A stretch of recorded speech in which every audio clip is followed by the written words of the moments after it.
All right, here we go. Okay. Hi, Katie. How are you doing today? I'm good. That's good. How was your day? Not bad. Not bad. That's great to hear. So I'm going to start out with the introduction here and let you know a few things. With your permission, I would like to record this video. I will be showing this video just to my professor and some classmates for some feedback, and overall it's just here to help me become a better counselor. Is that okay with you? Yes. So that you know my credentials, my name is Jay Graham. I am currently a student at Creighton University. So I do not have the credentials to be a counselor, but I am working on those as we speak. Is that okay? Yes. Okay, confidentiality, I want to explain a little bit about that. Confidentiality basically means that what we talk about during this meeting is going to stay between us. It doesn't mean that it's necessarily some big secret, but it just means that what we talk about stays here. I will have to break confidentiality though if you talk about harming yourself, if someone is hurting you, or if you say that you will harm someone else. Is that okay and understood? Yes. Okay, one other instance where we may break confidentiality is if it's in your best interest and you give me permission. We may talk with a teacher or a parent or a coworker, someone like that, just to let them know what is currently going on with you, and if they can basically help you. Is that understood and okay? Yes. Okay. What we're going to be doing today with the solution-focused brief counseling process, I'm going to ask you a lot of questions, and I'm going to take notes. Some of these questions may make you feel uncomfortable, or they may be difficult to answer, which is okay. Just kind of take your time, think about them, and try and give your best answer that you can. At the end of our session, we will write a note to each other, if that is all right. So I will write a note to you, and then you're going to basically write a note back to me about what you learned from our session. Is that all okay? Yes. Awesome. Okay, so what is your best hope from our meeting today? To continue to find ways to be productive, feel useful, and develop a routine. So we are looking at continuing to find ways to be productive, to be useful, and have some sort of routine. Okay, so I'm going to ask you it's a little bit of a weird question, but if a miracle happened and when you woke up your problem was solved, so you were productive, you had your routine back, what would be the first sign this miracle has occurred? I would get emails from my job saying I could go back to work. So the biggest thing is you would be able to go back to work. Mm-hmm. And I would have an idea of what's happening in the future. So go back to work and have an idea of what was happening.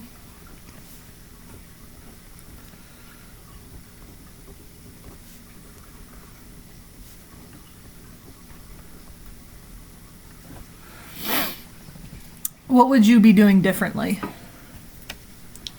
Well, if I could go back to work, I would be getting up, getting ready for work, making my lunch, dressing in work appropriate clothes, traveling to work, seeing my kids, and doing my job. So the biggest thing is you'd be getting ready for work, which entails a lot of different things, and you would actually be doing your job. Yeah. And it would have an already set routine to it. And the job already has a routine. Yeah.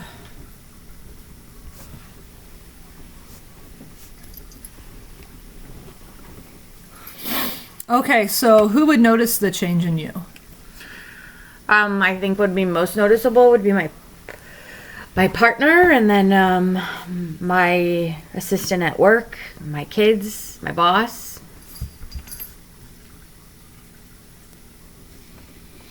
All right, so we have your partner. What would they notice differently? I think that I would just be excited to go back to what I enjoy, and that would make me happy. I think that would be the biggest thing. What would your assistant at work notice? Physically being back. So physically being around each other, good. Yeah. I mean, she is my assistant, but we're friends too. So just actually being able to see each other and talk and have that continuing relationship too. Awesome, good. How would they respond to this difference in you? So how would they respond to you? I think they'd probably be just as excited. So they would be just as excited, good. Just as excited. Because it's been now a few months that your routine has been gone? Right at 2. We're Okay. coming up to right at 2 months since. So with them and their excitement, how would you respond to them in return? Excitement. I mean, it was just probably lots of smiling, hugging. Yes. Big one is hugging, yes. So excitement, smiling, giving out hugs. Being close to each other, like within a 6 foot radius, like actually being with, in the same room as somebody, because my training room is very small, so I don't know if you can get 6 feet at my training room. It's pretty much the entire thing. What else would be different after this miracle? So we've talked about you would go back to work, you'd have an idea of what was happening. What else would be different if the miracle occurred? I think the biggest thing would be sports would be going on. Yep. My job is very much sports based, but also I love sports. I especially love this time because of baseball. So just being able to watch games and, throw a ball around with the teams and, being able to be at work and watch my kids. Soccer too is a big one. So sports is just what I really, soccer and baseball is what I love about this time of year. What else would be different besides sports?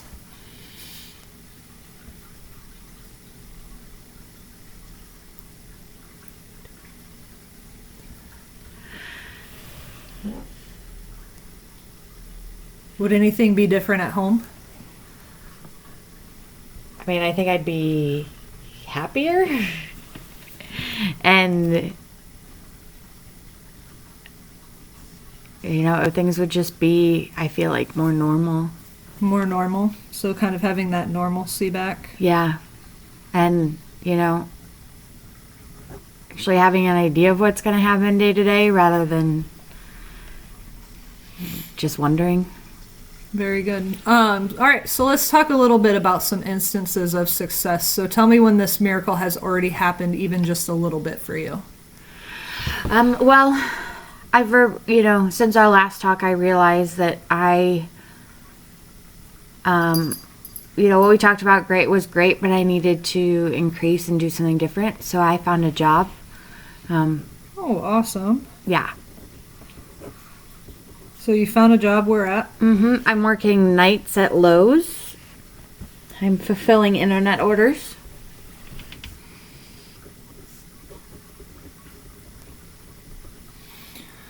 Okay, so how were you able to make this happen?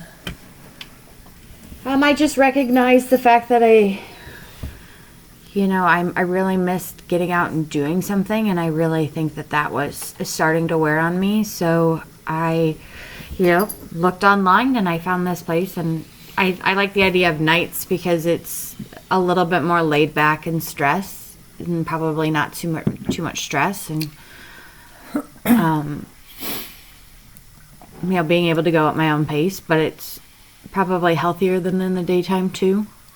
Yeah, absolutely. So it was awesome that you recognized that you needed something different. And so getting out and finding a job, that was definitely something I think that was great for you to do. Mm-hmm. Okay, so on a scale of 0 to 10, with 0 being the worst your problem has ever been and 10 being when your problem is gone, what number do you feel like you're at right now? I think a 5. I haven't quite started my job yet. I have orientation tomorrow.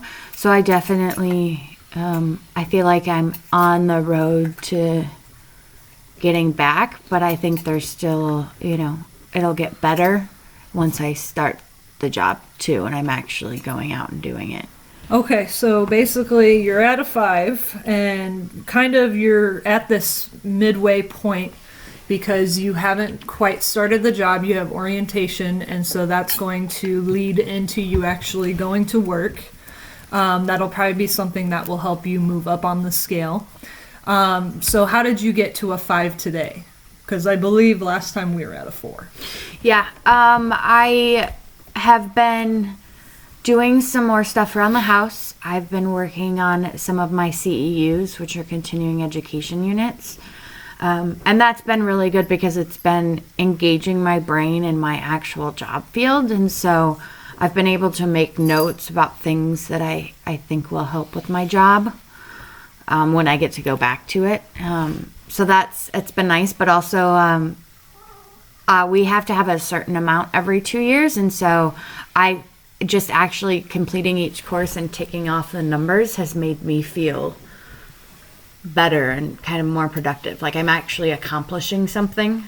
Oh, awesome. So basically, to get to this 5 today, you've been accomplishing things at the house. Mm-hmm. You've been working on your continuing education units.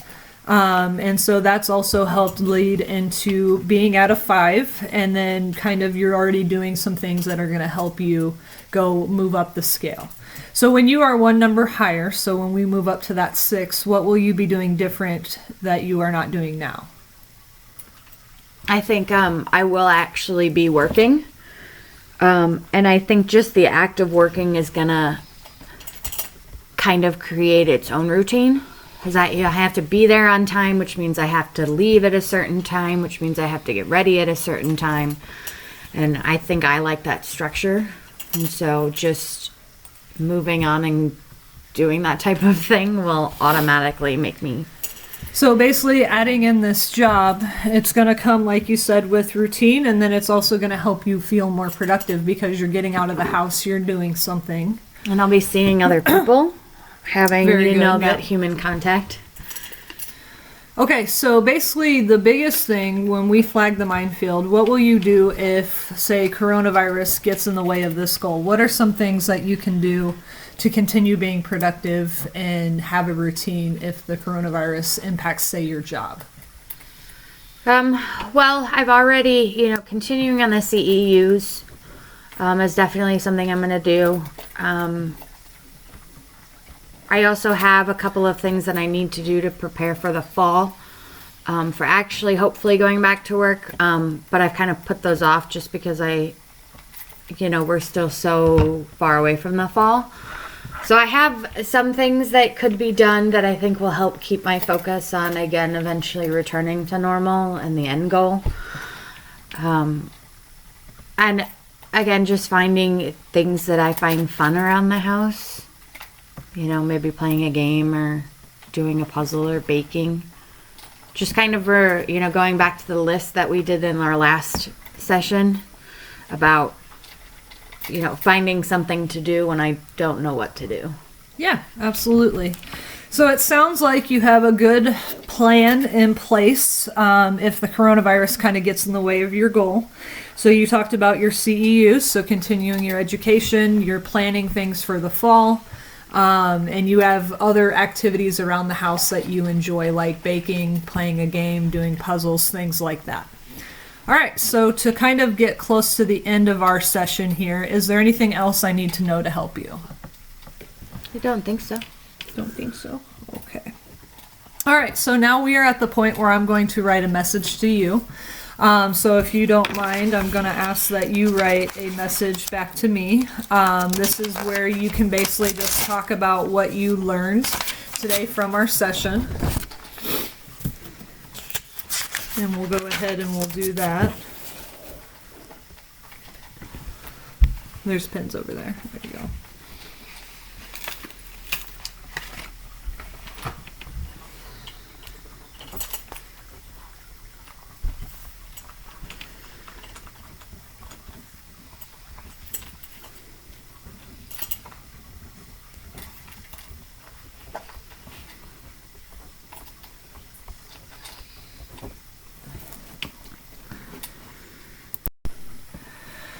Okay, Katie, so I have my message here for you. One of the things that I've noticed about you is you care a lot about your job. I noticed you mentioned a lot of times your student athletes, so you are very caring.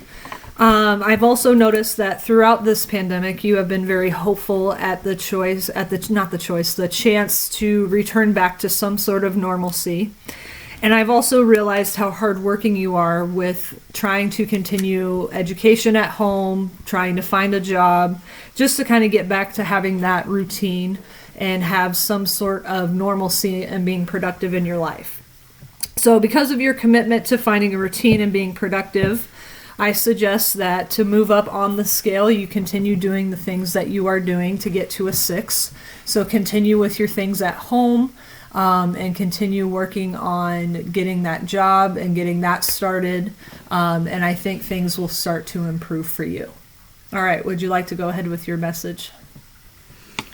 I think, like you said, that it's definitely a hope and kind of an excitement to go back to some sense of routine and normalcy with this job and just getting out and seeing people. But you did bring up a good point that, we're not sure what's going to happen and things could change. And so I could work this job and then in 2 weeks, everything shuts down again.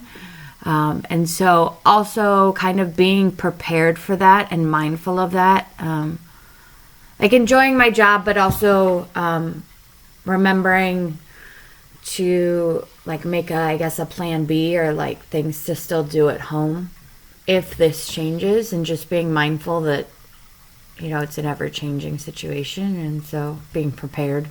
Yeah, absolutely. Alrighty, thank you so much, Katie, for our session today. I hope it was helpful to you. It was. Thank you. Thank you.